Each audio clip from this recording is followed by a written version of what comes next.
ब्रह्मानन्दं परमसुखदं केवलं ज्ञानमूर्तिं द्वन्द्वातीतं गगनसदृशं तत्त्वमस्यादिलक्ष्यम् एकं नित्यं विमलमचलं सर्वधी साक्षिभूतं भावातीतं त्रिगुणरहितं सद्गुरुं तं नमामि। गुरुचरणप्रतापे पुण्यपापे जळाले, त्रिभुवन समतीर्थे ज्ञानगंगे मिळाली। शुभाशुभ पाहता भावना राम झाली, निशिदिनी गुरुराया उन्मनी झोप आली। श्रीराम समर्थ।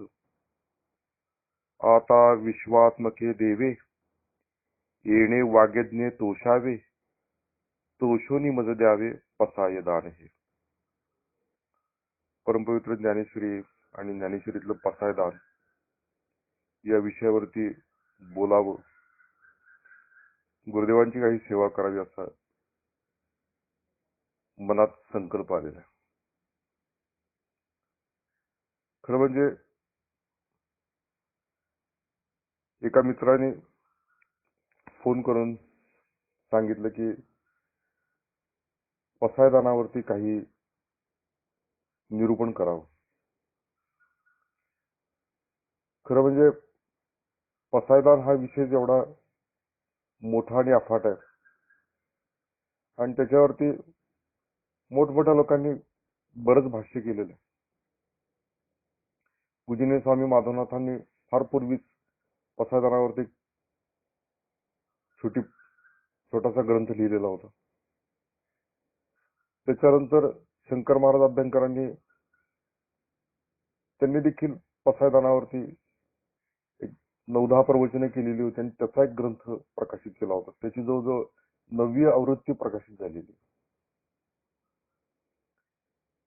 आणि तो देखील लोकप्रिय असा ग्रंथ आहे। त्याच्यानंतर मध्यंतरी पुस्तक प्रदर्शनामध्ये शिरीषदादा कवडेंचा एक ग्रंथ मिळाला, हा होईल दान पसाव, आणि तो जवळजवळ बघितल्यानंतर मी खूपच चाटच पडलो, कारण जवळजवळ 350 पानाचा जवळजवळ मोठा ग्रंथ शिरीषदादा कवडेंनी लिहिलेला, म्हणजे त्यांची प्रवचनं त्याच्यावरती झालेली होती आणि त्याचा तो ग्रंथ तयार केलेला होता। आणि कितीतरी लोक आहेत ज्ञात अज्ञात की ज्यांनी पसायदानावरती लिहिलेलं आहे। म्हणजे पसायदान हा एक सगळ्याच्या अंतःकरणामध्ये ठाण मांडून बसलेला असा विषय आहे आणि हे पसायदान नित्य म्हटलं जातं। प्रवचनाच्या शेवटी पसायदान म्हणणारे लोक आहेत, नित्य प्रार्थना म्हणून म्हणणारे लोक आहेत, वारकरी संप्रदायात म्हटलं जातं, अनेक ठिकाणी पसायदान म्हटलं जातं।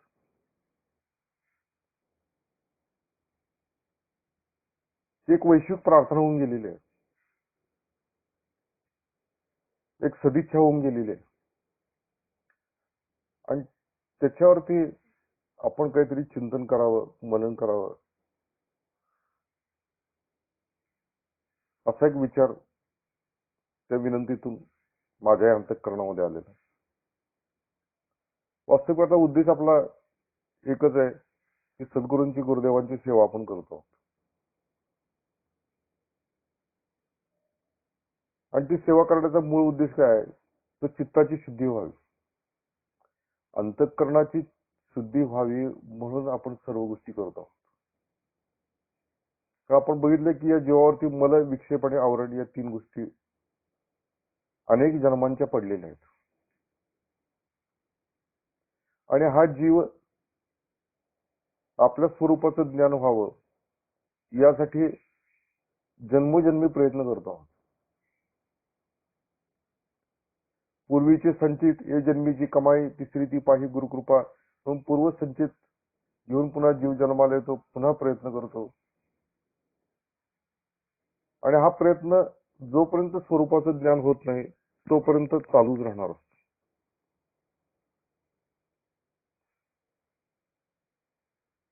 तसं हा एक प्रयत्नच आहे,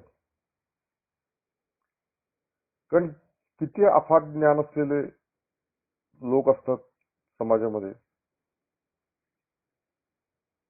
त्यांची तयारी इतकी जबरदस्त असते, विशेषतः वारकरी संप्रदायामध्ये जे हरिभक्तपरायण महाराज वगैरे झालेले असतात, तर त्यांनी एक तर त्यांचा व्यवसाय तोच असतो,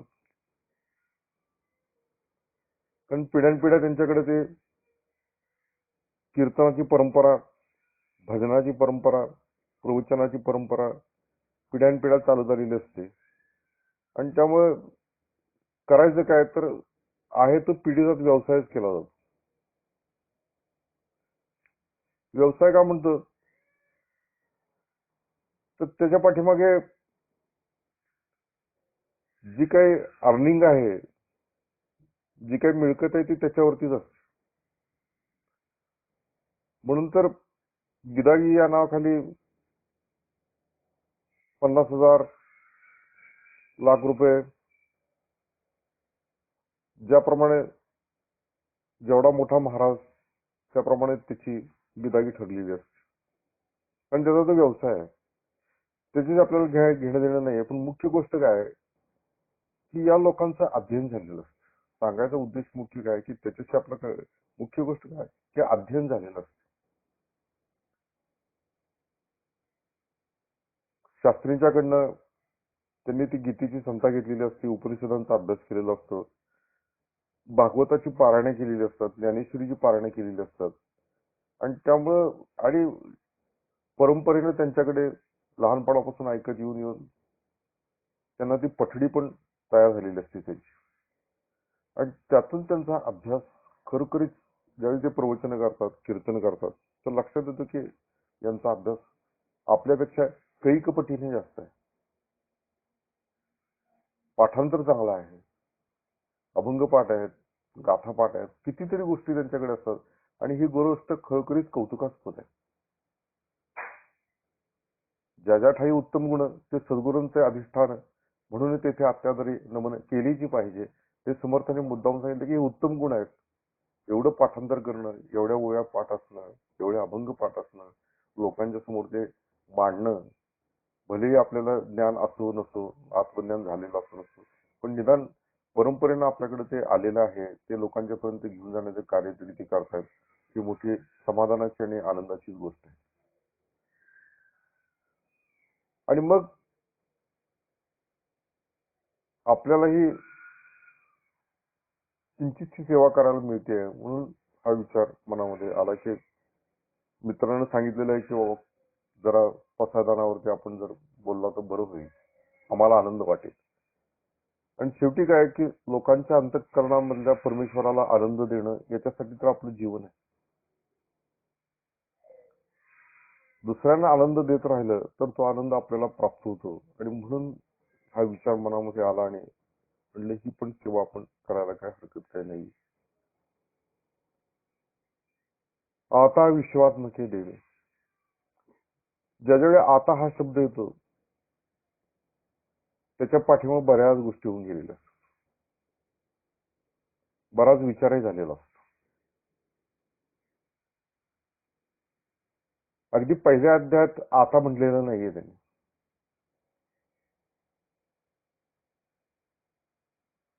हे 18व्या अध्यायात म्हटलेलं आहे. आणि 18व्या अध्यायात म्हटलेलं असल्यामुळं त्याच्या आधी 18 अध्याय सांगून झालेले आहेत. सगळं भगवद्गीतेवरचं भाष्य पूर्ण झालेलं आहे.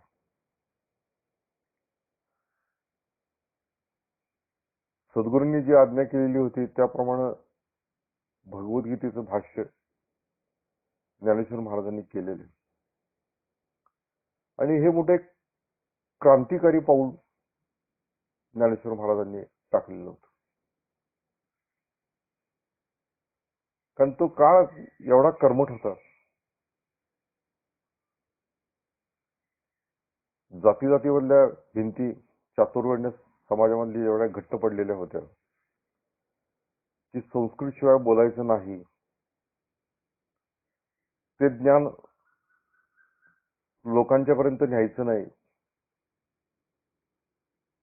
अशा प्रकारची घट्ट भिंती धारणा लोकांच्या मध्ये होती. आणि अशा वेळी माऊलींनी हा क्रांतिकारी विचार केलेला आहे. माझा मराठाची बोल कौतुके, अमृताती पैजा जिंके ऐसी अक्षरे रसिके मिळवीन. ये मराठीचे नगरी ब्रह्मविद्येचा सुकाळू करी. घेणे देण्याची वरी सुखची होय. या मराठी भाषेमध्ये हे सगळं तत्वज्ञान आणण्याचा हा क्रांतिकारी विचार ज्ञानेश्वर महाराजांनी केला. न भूतो न भविष्यती असा ग्रंथ झालेला आहे. आणि फार मोठं आश्चर्य आहे. ज्ञानेश्वर महाराजांचं मी समाधी घेतली ती 22व्या वर्षी आणि ग्रंथ लिहिला त्यावेळी वय त्यांचं 15 वर्ष असेल. तो काय एका वर्षात ग्रंथ पूर्ण झाला असं नाही, तर त्याच्या सबसिक्वेंट वर्ष 2 वर्षामध्ये तो झाला असेल.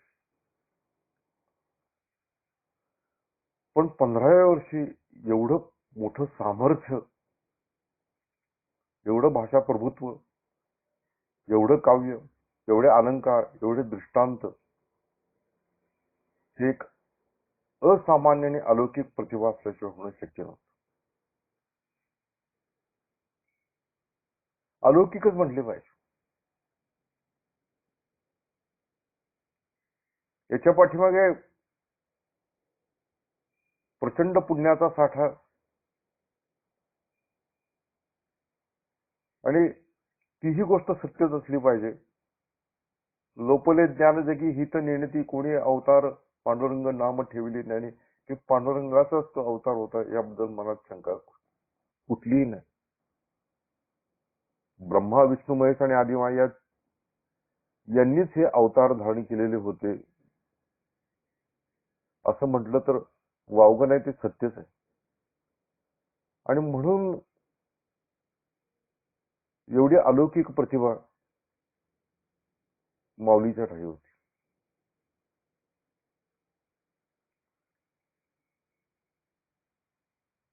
आणि माऊलीनेच म्हटलेलं आहे की माझा बहुत जन्म, हे बहुत जन्मांचं विक्षापळी वगैरे सगळी फेडून टाकलेली आहे. ते पुण्य साठत आलेलं आहे.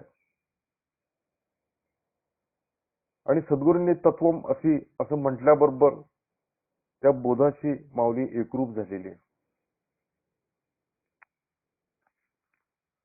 अभ्यास हा पूर्वजन्मीच पूर्ण झालेला आहे. अभ्यासे प्रगट व्हावे नाहीतरी झाकून असावे, प्रगट होऊन नसावे हे बरे नव्हे असं समर्थ सांगतायत. तर अभ्यास करूनच माऊली प्रगट झालेली आहे. आणि मग प्रस्थानत्रयीपैकी उपनिषद, भगवद्गीता आणि ब्रह्मसूत्र यापैकी माऊलीनं भगवद्गीतेचीच निवड केली.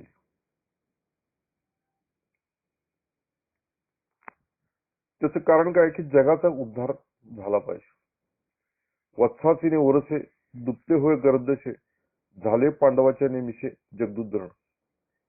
की पांडवाचं निमित्त करून भगवंतांनी ही गीता सांगितली आणि जगाचा उद्धार केला.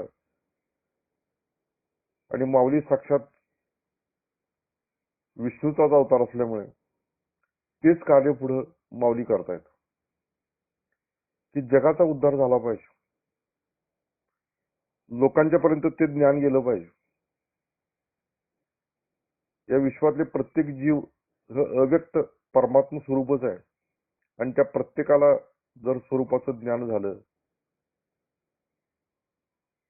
तर त्यांची जी प्रतिभा आहे, प्रतिज्ञा जी आहे, अवघाची संसार सुखाचा करीन आनंदे भरीन तिने लोक, तर प्रत्येकाला ते आत्मसुख जर प्राप्त झालं तर आनंदाचे आवार जगात मांडल्यासारखं. आणि मग त्याचा जो मार्ग जो आहे तो भगवद्गीतेमध्ये अगदी मध्यवर्ती उपासना मार्ग आहे. प्रत्येक गोष्ट स्पष्टपणे सांगितलेली आहे. आणि त्याच्यावर जर आपण भाष्य केलं आणि ते जर लोकांनी वाचलं, आपल्या आचरणात आणलं, त्याप्रमाणे साधना केली तर निश्चितपणे त्यांना देखील तोच आनंद प्राप्त होईल याबद्दल माऊलीच्या मनामध्ये कुठलीही शंका नव्हती. आणि ती शंका नसल्यामुळेच माऊली हे भाष्य करायला प्रवृत्ती आहे. तयारी तर होतीच, त्यात काही प्रश्नच नाही. जशी समर्थांनी एक तयारी केलेली होती, नाना ग्रंथांच्या संमती, उपनिषदे, वेदांत श्रुती आणि मुख्य म्हणजे आत्मप्रचिती शास्त्रे सहित, तशी माऊलीची आधीच तयारी झालेली होती. मनामध्ये ग्रंथांचा आराखडा तयार झालेला होता. काय बोलायचं हे ठरलेलं होतं. अंतःकरणामध्ये, हृदयामध्ये ती सगळी ग्रंथाची चौकट साठवलेली होती. ते भाष्य तयारच होतं, फक्त आता मुखातून उतरायचंच होतं. पण तरी देखील एवढं मोठं कार्य करायचं आहे तर माऊली बालक स्वभावामुळे म्हणते आहे की हे अपार कैसेनी कवळावे, महातेज कवने ढवळावे, गगनमुठी सुवावे मशके केवी. असं वाटत असतानाच लक्षात आलं की आपल्याला एक आधार आहे, आणि तसा आधार अनेक जन्मात मिळणार नाही. असा एक आधार आहे, तो म्हणजे आपले सद्गुरू, आपला थोरला बंधू. आणि म्हणून माऊली असं म्हणते, परी येथ एक असे आधारू, तेनेची मी बोले मी सदरू, जे सानुकूळ श्री गुरु ज्ञानदेव म्हणे. की गुरु अनुकूल आहेत आणि त्यांनीच मला सांगितलेलं आहे की तू या भगवद्गीतेवरती भाष्य कर, आणि ते मराठीमध्येच कर. ब्रह्मविद्येचा सुकाळ कर.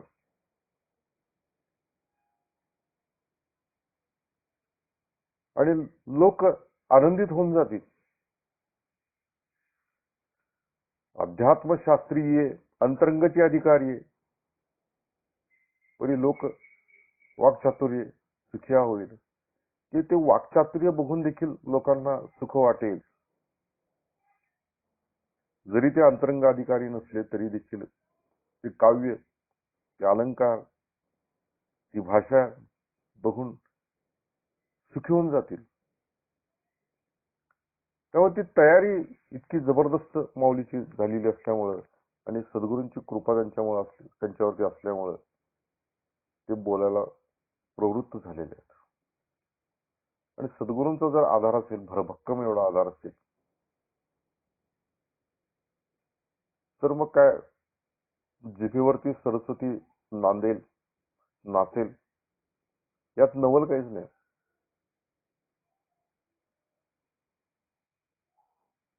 कारण सद्गुरूंचा महिमान हे अपार आणि शब्दात न सापडण्यासारखंच आहे. जिथं समर्थ म्हणतात की आता सद्गुरू वर्णवेना, तयास माया स्पर्श शकेना, ते स्वरूप माझं अज्ञान काय कळे. तसं माऊलीने देखील तेच म्हणलेलं आहे. तैसे श्री गुरूंचे महिमान आकेचा के असे साधन आहे, ते जाणून या मिया नमन निवांत चिके. ते महिमान करणं शक्य नाहीये. त्यांची दृष्टी पडली रे पडली, किंवा त्यांचा हस्त या मस्तकावरती विराजमान झाला की खरोखरीच जी गोष्ट होते ती मुका देखील बोलू लागतो, तशी अवस्था होऊन जाते. आणि निवृत्तीनाथांचं ज्ञानदेवांच्यावरचं अपार अफाट असं प्रेम होतच. त्यांची पूर्ण कृपा झालेली होती, आणि पूर्ण कृपा झाल्यामुळं आता ज्ञानदेव निवृत्तीनाथांपासून वेगळे असे नव्हते.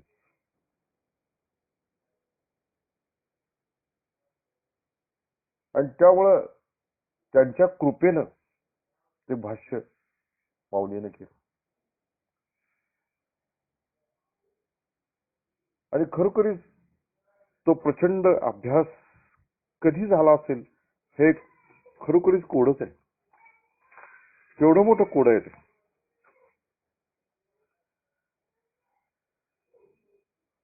एवढं काव्य, एवढे अलंकार, एवढे दृष्टांत देणं खरोखरीच हे मतिगुंग होण्यासारखं आहे. पण माऊलीनं हे अफाट सृष्टी करून दाखवली, शब्द सृष्टी करून दाखवली. आणि आज इतकी वर्ष झालेली आहेत, 700हून अधिक वर्ष उलटून गेलेली आहेत या गोष्टी, तरी देखील ते टवटवीतच आहे.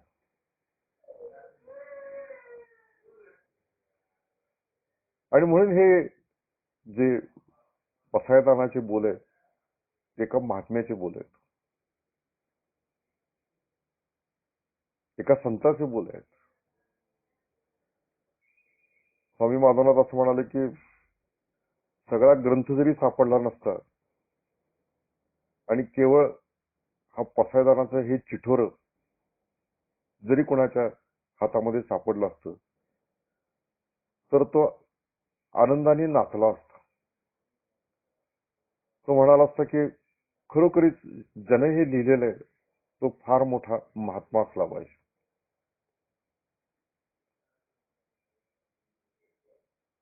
शंकर अभ्यंकरांनी म्हटलेलं आहे की सगळ्यांनी ज्ञानोबांचं वर्णन केलेलं आहे, पण मुक्ताबाई ज्ञानोबांच्या बाबतीमध्ये म्हणते की माझा ज्ञाना हा मोठा वैष्णव आहे. वैष्णव तर सगळेच आहेत संत, पण माझा ज्ञानोबा हा मोठा वैष्णव आहे. त्याचा सारखा दुसरा वैष्णव होणं शक्य नाही, भगवत भक्त होणं शक्य नाही. त्याच्या अंतःकरणामधली असलेली दया, करुणा, प्रेम, सहिष्णुता या सगळ्या सागरासारख्या आहेत. अंतःकरण देखील सागरासारखं आहे आणि ते नुसतं प्रेमानं, अमृतानं भरलेलं आहे. त्यामुळे तो मोठा वैष्णव आहे. आणि तो मोठा वैष्णव असल्यामुळे सगळे विश्व आपल्या कवेमध्ये त्यांनी घेतलेलं आहे. मग 18 अध्याय सांगून झाले, ते भाष्य सगळं करून झालं आणि मग शब्द आला की आता, आणि पुढं विश्वात्मके देवे, आणि त्याच्यावरचं चिंतन आपण पुढच्या निरूपणात करू. हरिओम तसत. राजाधिराज सद्गुरुनाथ महाराज की जय.